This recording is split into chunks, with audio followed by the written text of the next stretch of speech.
Hello guys, welcome to my new another mini blog. তো আজকে আমি সকাল সকাল বেরিয়ে পড়েছিলাম দোকানের উদ্দেশ্যে, এবং আজকের দিনটা ছিল খুবই সারপ্রাইজিং। চলো দেখে নিয়ে যাক সারাদিন আমার সাথে কি সারপ্রাইজিং ঘটলো। আজকে সকালবেলা সেরকম বিশেষ কোনো কাস্টমার ছিল না, এবং আমরা বসে রিল্যাক্স করছিলাম। রিল্যাক্স করতে না করতেই তিনটে ভাই এসে হাজির তাদের ফোনের গ্লাস এবং কভার লাগাতে। আর ওদিকে আমাদেরই দোকানের আরেক স্টাফ এই ছোটো ভাইগুলোকে কভার এবং গ্লাস দেখাচ্ছিল। আর দেখো বন্ধুরা, এই ছোটো ছোটো ভাইগুলো তোমাদেরকে হাই করছে। তোমরাও কিন্তু অবশ্যই কমেন্টে হ্যালো বলতে ভুলে যাও না।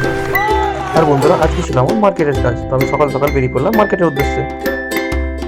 আর অনেকক্ষণ মার্কেটে কাজ করার পর আমরা চলে এসেছি রাস্তার ধারে এক ধাবাতে চা খেতে।